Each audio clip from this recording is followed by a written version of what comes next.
quero pedir que vocês tomem vossos assentos, por gentileza. Quero aqui agradecer ao bondoso Deus a oportunidade que Ele me concede de poder fazer uso da sua palavra. Estava muito tranquilo aí, depois que o pastor deu o tema da mensagem, eu falei assim, então todo mundo sossegado hoje. Mas Deus abençoe a vida do nosso pastor presidente. Obrigado pela oportunidade. Deus abençoe a nossa pastora, pastor Elterson. Deus abençoe a todo o corpo de obreiros que estão aqui na nossa retaguarda. Que Deus abençoe, que vocês possam interceder por nós nesta noite. Louva a Deus pela vida da minha esposa que está ali. Ainda bem que eu trouxe reforço hoje para poder estar intercedendo por nós. Jesus é bom, né, irmãos? A Bíblia diz, creio nos seus profetas, e o Márcio falou que ia pregar hoje e você está afiado hoje, varão. Que Deus te abençoe. Eu quero ser bem breve convosco. Quero ler 2 textos da Bíblia Sagrada. Primeiro, na carta de Paulo aos Romanos, o capítulo é o capítulo de número 8, e o verso é o verso de número 16. Depois eu quero ler um outro texto no Antigo Testamento, com todos os queridos. Mandando um abraço para todos os irmãos que estão ligados pela internet. Que Deus possa falar com vocês nesta noite. Carta de Paulo aos Romanos, capítulo 8, verso 16. E depois nós leremos mais um texto no Antigo Testamento. Diz assim: o próprio Espírito testifica com o nosso espírito que somos filhos de Deus. Vou repetir. O próprio Espírito, em algumas traduções está aqui, o mesmo Espírito testifica com o nosso espírito que somos filhos de Deus. Parafrasear esse texto, o livro de Jó, capítulo 14, e eu quero que você deixe a sua Bíblia aberta nesse texto. Livro de Jó, capítulo 14, a partir do verso 7. Quero contar com a ajuda do tecladista. Me ajuda aí, varão. Deus te abençoe. Jó, capítulo 14, a partir do verso 7, que diz assim: porque a esperança para a árvore, mesmo que se for cortada, ainda se renovará, e não cessarão os seus ramos, e se envelhecer na terra a sua raiz, e no chão morrer o seu tronco, ao cheiro das águas brotará, e dará ramos como a planta nova. E você diz amém. Olhe para o teu irmão e diga para ele: há esperança. Se ele deu um sorriso, você deu glória. Se ele não deu um sorriso, repete para ele: ainda. Fala para ele: há esperança. Ô glória, quem está sentindo a presença de Deus aqui? A Bíblia, ela é um livro marcada por vários detalhes. E um dos detalhes que me chama a atenção na Bíblia Sagrada, que a Bíblia, ela é um exemplo de que há um diálogo, e existe diálogo dentro desse livro sagrado. Na verdade, a Bíblia, ela é um livro de diálogo. Porque toda vez que você abre a palavra de Deus, é Deus falando com você, é Deus falando com o seu coração. E quando eu olho para este texto e para esta ênfase, eu vejo aqui na Bíblia Sagrada vários exemplos de diálogos que marcaram a história bíblica. Se você for ler em Números capítulo 12, você vai ver ali o diálogo de Deus com o homem. O texto diz que 2 irmãos se levantam contra o seu próprio irmão. Miriam e Arão questionam a autoridade de Moisés e o fato de Deus falar com Moisés. O texto diz que depois que desce no coração de ambos tal pensamento, o próprio Deus, ele desce na terra. E a Bíblia diz que Deus, ele chama Miriam, Arão e Moisés. O texto está escrito assim: e chamou-os Deus Deus os três para fora da tenda. E ali Deus conversou com Miriam e Arão acerca do ministério de Moisés. Quando eu olho para Gênesis capítulo 2 e o verso 6, nós vemos ali o diálogo, talvez um dos mais belos que existe na Bíblia Sagrada, que é o diálogo entre a Trindade. Depois de Deus refazer e restaurar toda a terra, o texto diz que Deus reúne o Pai, o Filho e o Espírito Santo. E ali está escrito assim: façamos o homem a nossa imagem e semelhança. Oh glória, quando eu olho para esse texto, eu entendo uma coisa aqui, que eu e você somos frutos da vontade de Deus. O que você é fruto da vontade de Deus.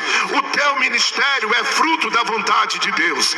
A tua chamada é fruto da vontade de Deus. A tua família é fruto da vontade de Deus. O teu talento é fruto da vontade de Deus. Esta igreja é fruto da vontade de Deus. A tua chamada é fruto da vontade de Deus.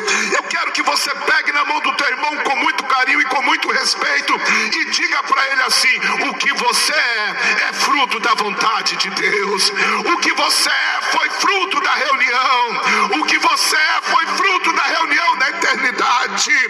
Deus não pediu permissão para ninguém.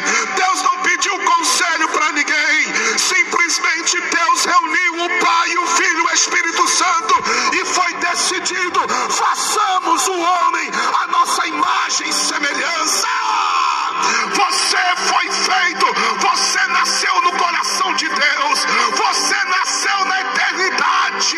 Eu quero que convidar você a levantar a sua mão para cima e glorificar a Deus. Por mais que as pessoas questionem o que você é, por mais que as pessoas questionem o que você tem, ou o que você faz, ou o teu talento, nada disso é mais importante do que a vontade de Deus em te fazer como adorador, como um servo dele. Por isso eu quero convidar essa igreja a adorar aquele que o criou para a glória e para a honra do teu santo nome.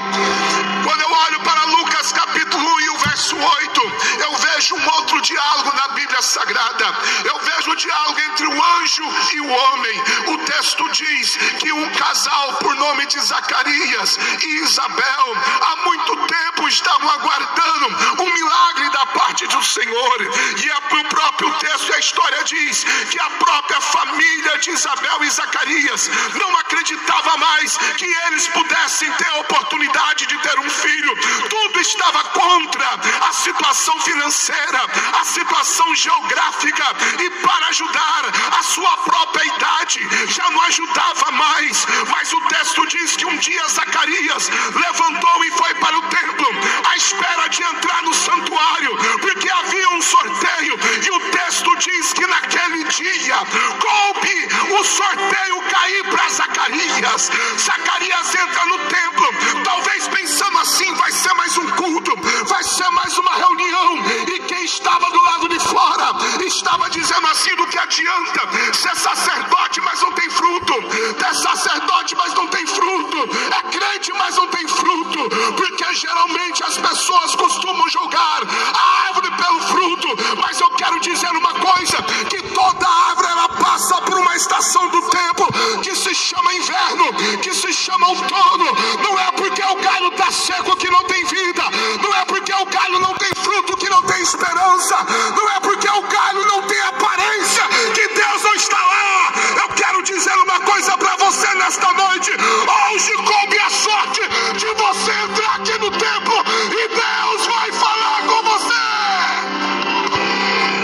Zacarias entra, irmão. Zacarias entra contra tudo e contra todos. E o texto diz, pastor presidente, que quando Zacarias entra lá, já tinha um anjo, pastor Elterson, já tinha um anjo, pastor Jeová, pastora Genilda, já tinha um anjo esperando Zacarias e dizendo assim: que és tu? Eu sou o anjo Gabriel. Deus me mandou aqui para entregar um recado para você. Deus manda te dizer: a tua esposa vai ter um filho. Levanta a tua mão direita que eu vou profetizar.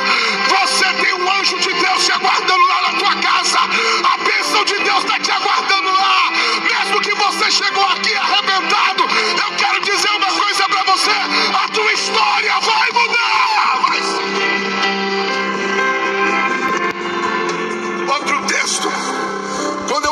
para mais um texto, Lucas capítulo 4. Eu vejo aqui um diálogo que me aterroriza muito. Que diálogo é esse, pregador? Lucas capítulo 4 fala do diálogo entre Deus e Satanás.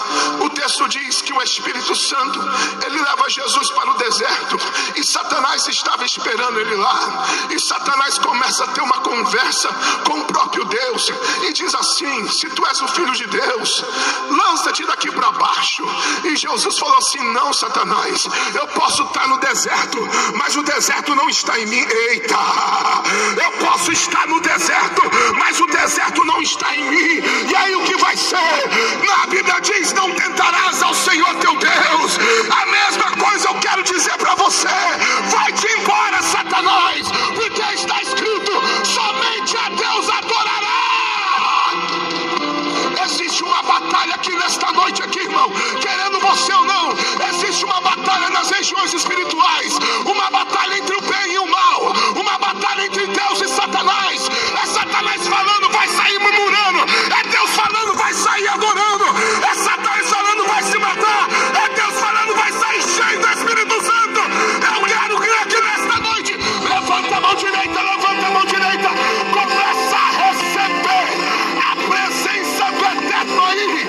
Começa a receber. Quem está sentindo a presença dele? Quem está sentindo? Quem está sentindo? Deixa eu ver se tem alguém sentindo aqui. Deixa eu ver se nas irmãs estão sentindo. Deixa eu ver se no altar tem alguém sentindo aqui. Há uma batalha por tua vida, mas eu quero te dizer uma coisa: maior é o que está conosco.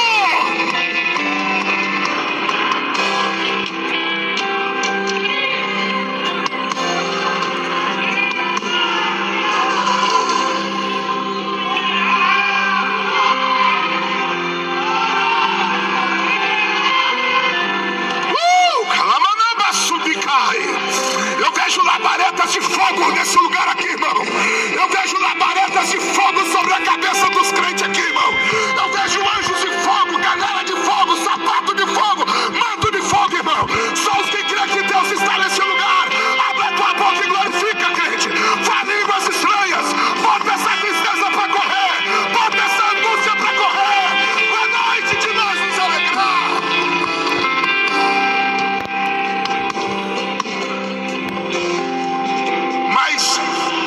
O último diálogo que eu vejo na Bíblia é o diálogo que ninguém vê. É o diálogo que o pastor não vê, que a pastora não vê, que o pastor Elterson não vê.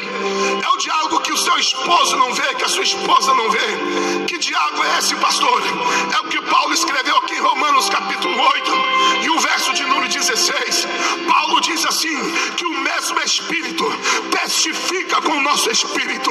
A palavra testificar significa declarar de comum acordo, ou de cunho pessoal, ou através de fatos. Você não está entendendo? Há uma briga, há um diálogo dentro de mim, dentro de você. É o Espírito Santo falando e o teu Espírito respondendo.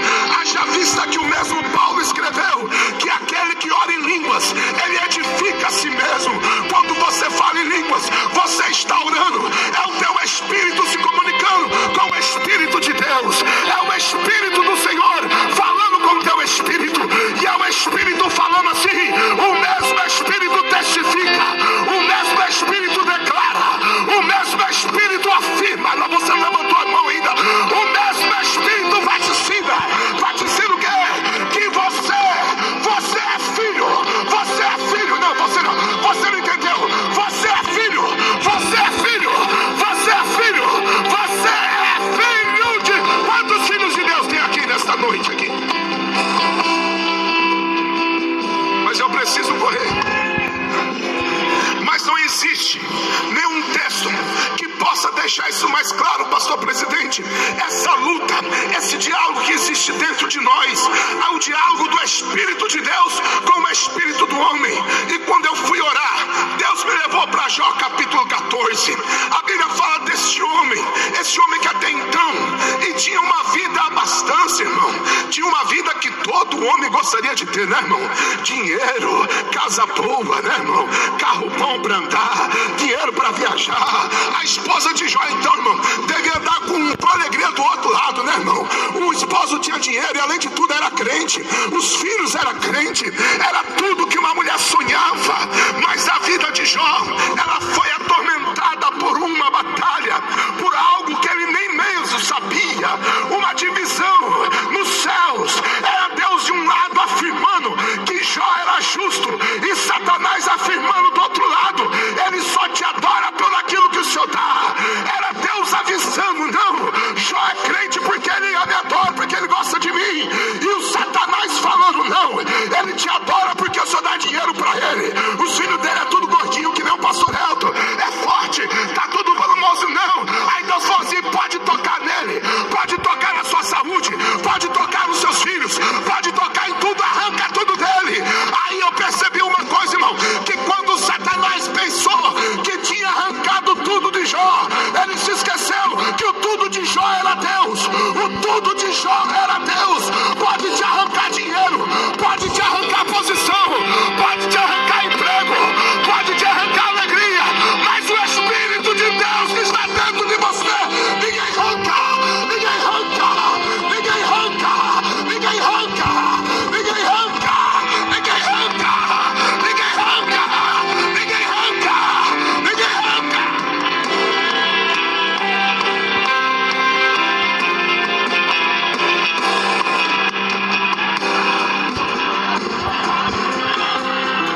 Mas olha cá, na vida não existe super-homem. Na vida não existe Mulher Maravilha. Isso é só em Hollywood. Chega uma hora que a luta ela bate. E a luta bateu, a angústia bateu no coração de Jó. E no capítulo 14, pastor, eu vejo o diálogo entre o Espírito de Deus e o Espírito do homem. O texto começa dizendo assim: o homem nascido de mulher vive breve tempo, cheio de inquietação. Olha que diz o versículo 4: quem dá imundícia pode tirar coisa pura? Ninguém. Se você for ler do versículo 1 ao versículo 4, você vai ver um coração sem esperança, um coração angustiado, porque só sabe e prova quem passa por uma. Só sabe o que é perder uma coisa quem já perdeu algo. Só sabe o que é ter 8 paradas cardíacas quem já parou, quem teve pelo menos uma. Então, irmão, se tu não está contente com o milagre do irmão, eu não sei o que tem para falar para você, mas Deus sabe de todas as coisas. O coração de Jó aperta. E quando você vê Jó se lamentando, dizendo: acabou, para mim não dá, uma voz brada dentro dele: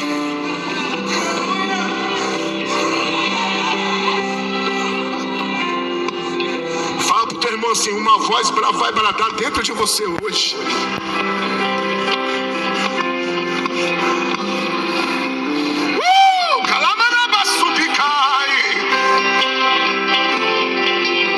Enquanto Jó está lamentando, não há mais esperança. Olha que Jó diz assim, ó: ninguém pode ajudar.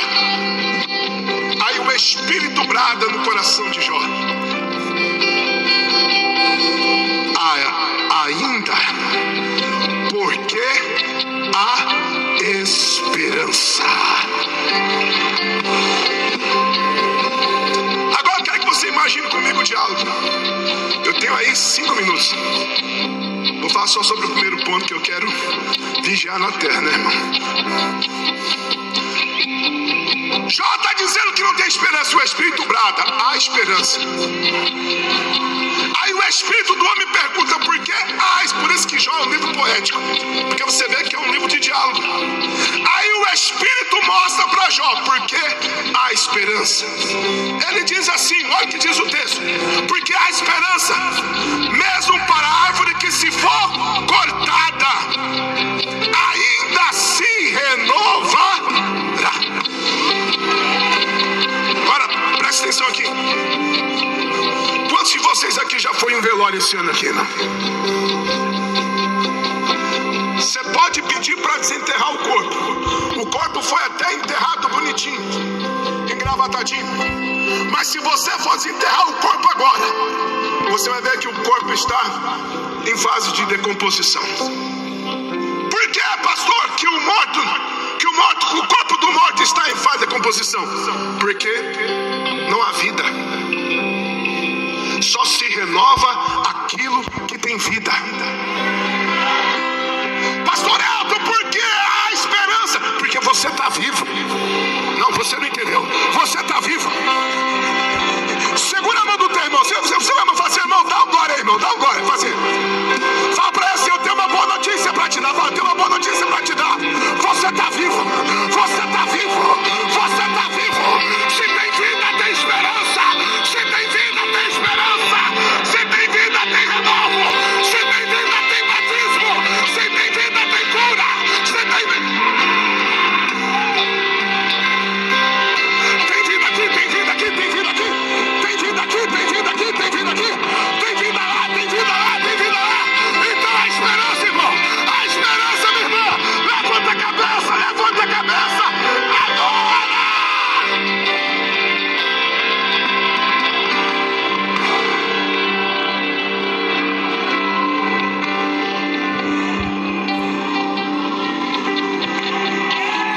Fala pro teu irmão assim, eu não sei você, mas eu tô vivo.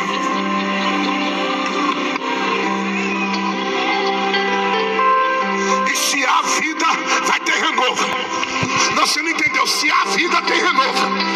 Se há vida, há esperança. É o Espírito de Deus falando com o teu espírito. Levanta a cabeça, meu filho. Você está vivo ainda. Você está vivo.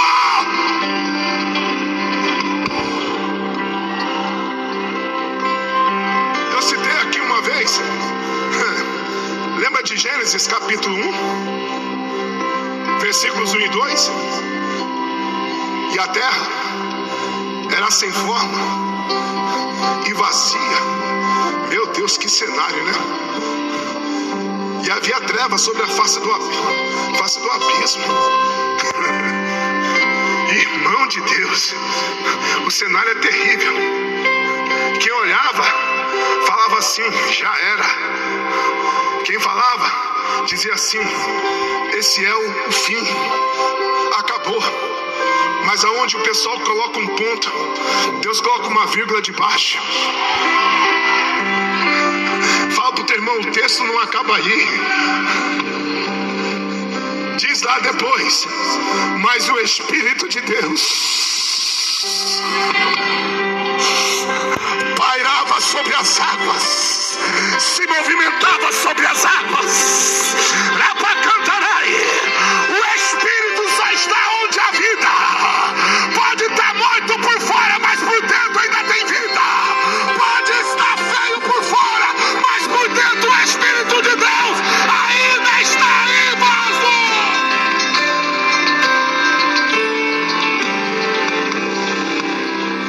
Fala pro teu irmão assim, o Espírito de Deus ainda está aí. Fala para ele. Não, mas fala com fé, irmão. Fala sorrindo. Fala, o Espírito de Deus ainda está aí. Fala para ele, há esperança. Não se preocupa não. Enquanto o Espírito estiver, há esperança. Enquanto o Espírito estiver, há esperança. Enquanto o Espírito estiver, Satanás não faz bagunça. Não faz.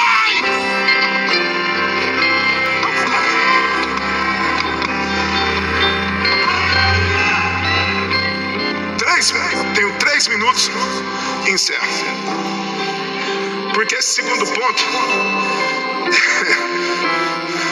que nem diz a mocidade, os jovens, é da hora, né, gente? Olha como que termina o versículo 7. E não cessarão os seus ramos. Presta atenção aqui. Sabe que o Espírito de Deus estava falando com o Espírito de Jó? Ô Jó, fica tranquilo. Por que a esperança? Primeiro, porque ainda tem vida dentro de você. Segundo, os ramos não cessaram. Sabe o que o Espírito estava falando para Jó? Ô Jó, fica tranquilo, porque o seu ciclo não se fechou ainda. Só não não cessa aquilo que ainda tem ciclo para se cumprir. Lembra da história de Ruth? Ruth e Noemi? Uma vinha vindo dizendo assim: acabou, troca até o meu nome. Meu nome não é mais Noemi, que significa agradável, agora é Mara. E quando ela chega em Belém, Noemi fala assim: Ruth, vamos lá para casa assistir Escrava Isaura. Vamos lá para casa ver o Brasil urgente. Já que nós tá na luta, um pouco mais de luta não faz falta. Vamos lá, Noemi. Ruth falou assim: se a senhora quiser, só vai. Por quê? Meu ciclo não se fechou ainda. Onde você vai, Ruth? Eu vou pro campo apanhar espiga. Eu vou pro campo. Porque quem tem convicção que o ciclo não se fechou, não sai do campo. Eita Deus! Quem tem convicção que o ciclo não se fechou, não sai do campo. Eu vou apanhar espiga. Eu vou apanhar espiga. Mas aí, Ruth, não interessa o que vão falar. Para os outros é espiga, para mim é uma oportunidade de mudar. Para os outros é espiga, mas para mim é uma oportunidade de mudar de vida. É uma oportunidade de Deus me levantar. Eita Jesus, Deus vai mudar a tua história.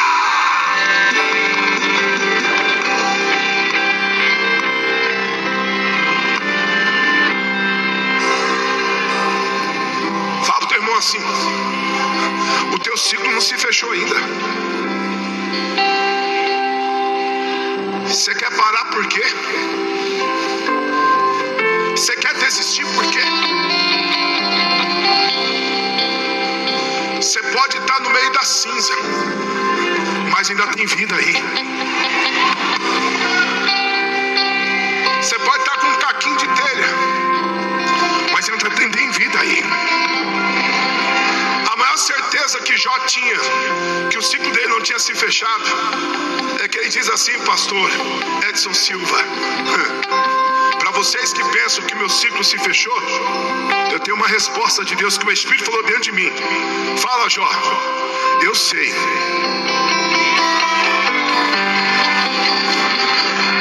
Eu sei que o meu Redentor vive.